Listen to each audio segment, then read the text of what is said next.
What's up, you guys? Welcome back to a brand new video. So today I need to do the oil change, but right now it's raining. So I'm gonna end up probably just cleaning up the garage a little bit until it starts clearing up. I think it stopped already, but I think I'm just gonna let the driveway dry up a little bit. All right, guys, for the oil change, you're gonna need some oil filter, washer, and a 14. So the bolt that we're gonna be taking off is gonna be right back here. That one right there.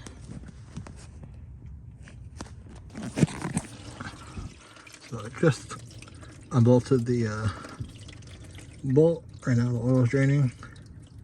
It was definitely time for an oil change. Next thing we're gonna do is gonna put the washer on the bolt so that it can seal properly.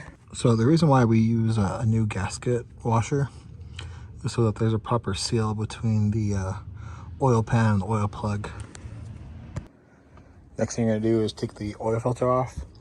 I do switch between K&N and the OEM one. So it just depends on availability, I guess. Sometimes they don't have them, or sometimes they're not even open. I usually just buy K&N.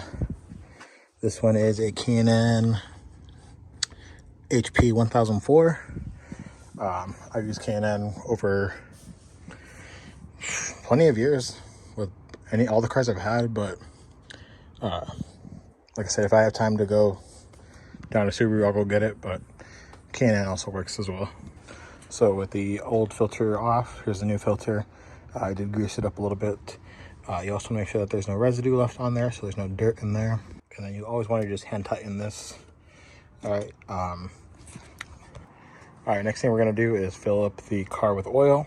My car takes 5W30, and it takes about 5 quarts and a quarter. It is gonna start raining here soon, so I do need to hurry.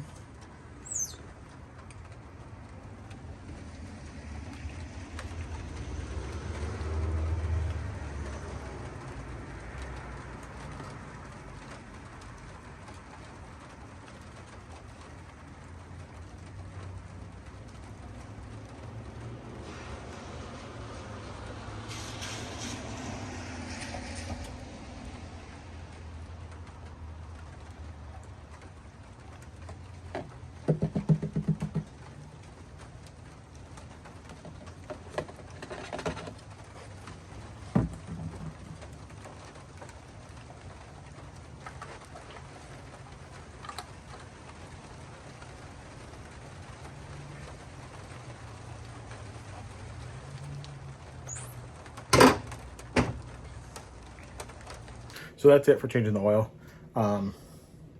Remember safety, make sure you have your jack stands, your jack. If you have a tire stopper, make sure you have the crush washer, make sure you have your oil filter, your oil specifically for your car. Depending on where the temperature's at, on where you live, you can use other oils. Make sure you do have a drain pan, gloves if you want. It does get messy. Also depending on where or what kind of car you have. Subaru is so much easy because the filter's on top of the car compared to like my Z. The Z's on the bottom, but that one's also hard to get to because it's also right behind the radiator poses. So it just depends on the car you have. But that's the install, pretty much it. Like I said, you undo one bolt, change out the washer, put the bolt back on, put the oil filter back on, and then put the oil in. That's it pretty much. So, but thanks for watching. If this helped you in any way, it's more of a DIY. If it's like somebody that's starting to do their own oil changes, there are other car things I need to do. Like my Z, I need to put the intakes back on.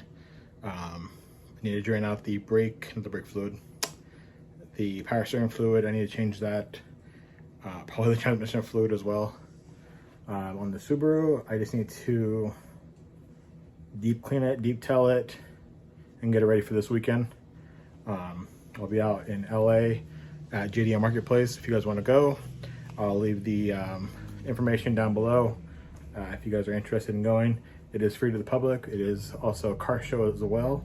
So if you want to enter that, make sure you check out JDM Marketplace on Instagram. And thanks for watching. I'll see you guys next time.